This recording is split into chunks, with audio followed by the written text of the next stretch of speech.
Sant'Antoni bokta, Sant'Antoni bokta, figliaci guligia. तुझ्या ग्रंथार केलच्या, तुझ्या ग्रंथार केलच्या, बालक जेजू राजा. बालक केलच्या म्हणून, बालक केलच्या म्हणून, सांतान घाली देमी. Somron praton kori, somron praton kori, bokta Santa Toni.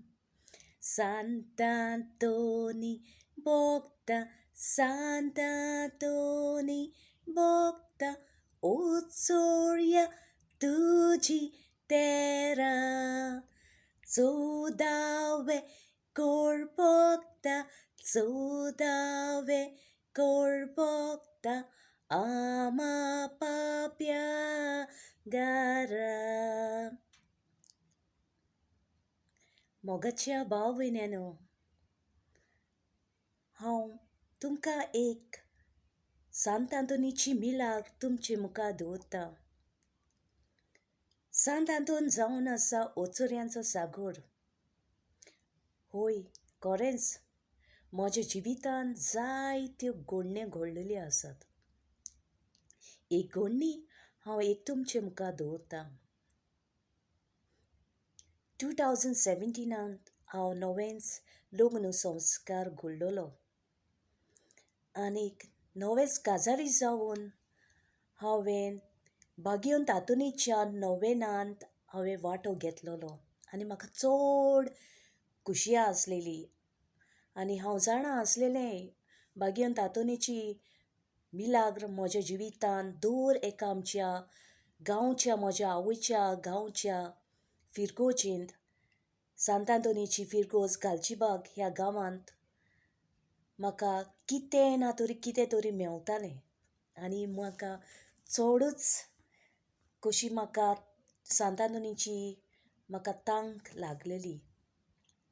आनी हांव चिंतून गेलें, लग्न जालें आनी म्हज्या घोवाच्या घरांतल्यान हांव म्हज्या आवयच्या फिरगोजेंत हांव गेलें. आनी थंय वेता आसतना हांवें बसीन प्रवास करता आसतना म्हज्या दोनूयच हातांत भांगराची कांकणां आसलेलीं. आनी पळोवंक गेल्यार ती म्हजी भांगराची कांकणां बसीन पावल्या उपरांत पळयत गेल्यार आरे, म्हजी कांकणां हूंय गेलीं काय. हांव चिंतून पडलें. आनीक खरेंच म्हणल्यार म्हज्या भाव भयण्यांनो, हांवें चिंतलें ही म्हजी कांकणां साणलेलीं आसतलीं म्हूण. आतां कितें करूं कांयच ना. हांवें म्हणलें, चिंतलें, ही म्हजी कांकणां गेल्यार जाता, कित्याक हांव आतां नोवेनांत वेतां सांत आंतोनीच्या. आनी हांव चिंतून अशेंच बसीन प्रवास करतना म्हज्या मनांत आयलें, म्हजी कांकणां तरी कोणाक मेवलीं जाल्यार जावं त्या गरीबाक मेळो आनी ताका ती कांकणां घालूंक मेळो म्हूण.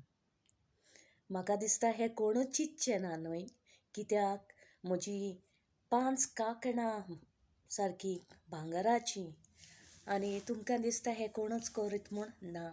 पूण हांवें हें म्हज्या भावार्थान सांत आंतोनीचेर भावार्थ दवरून हांव मुखार पावल मारलें.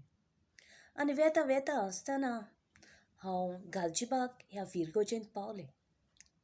आनी व्हडच उमेदीन हांव गेलें. म्हज्या आवयक सांगूंक ना की म्हाका म्हजे लागीं कांकणां नात म्हूण. आनी अशेंच हांव गेलें आनीक मिसाक पावलें. आनीक कोणाक सांगूंक ना, म्हज्या घरकाराक फोन करूंक ना, ना म्हूण म्हज्या घरच्यांक सासपायक सासमायक कोणाक कळूंक ना. आनी हांव येयलें, मिसाक सावन वांटो घेतलो आनीक सांत आंतोनीक हांवें भेटयलें. आनी हांवें मिसाक सावन येवन मागीर हांवें चिंतलें, म्हज्या घरकाराक फोन करतलें आनी म्हज्या सासूबायक विचारतलें म्हूण. घरा कडेन फोन मारल्यार सासूबाय सारको हारपीट जालो. नवेच म्हजी सून काजर जावन आयली आनी कांकणां आनीकूय उडयली काय. आनीक म्हजो सासूबायक गाडी तितली बायक चलोवपाक येना. म्हज्या शेजाऱ्या कडेन ताणें एक परवानगी मागली आनी तो ताजे बाराबर म्हजो शेजारी आयलो आज चोवपाक. आनी म्हजो घरकार नासलेलो, तो खूंय कामाक गेल्लो. आनी खरेंच म्हणल्यार हांव ज्या जाग्यार हांवें बायक पार्क केलोली थिंगा म्हजीं सगळींच कांकणां आसलेलीं भांगराचीं. आनी तुमी हो कुंकोली गांव तुमी जाणा आसतलीं, ज्या पेट्रोल पंपा ऑपोजीट थिंगा एक स्टेट बँक ऑफ इंडिया आसा. आनी सकाळींच लोक जायतो लेबर कामाक वचूंक रावतात आनी खुबसो लोक थंयच्यान पासर जालो आसतलो. पूण म्हजीं 5य कांकणां थंयच आसलेलीं. कोणेंच हात लावंक ना, कांयच करूंक ना. आनी म्हजो सासूबाय आनी म्हजो शेजारी पावन पळयल्यार तीं 5च कांकणां म्हज्या गाडयेच्या सामकारा सकयल रस्त्यार पडून आसलेलीं. पूण तुमी जाणा आसतलीं, सांतादोन कितेंच मागले शिवाय तो दिनासतना रावना.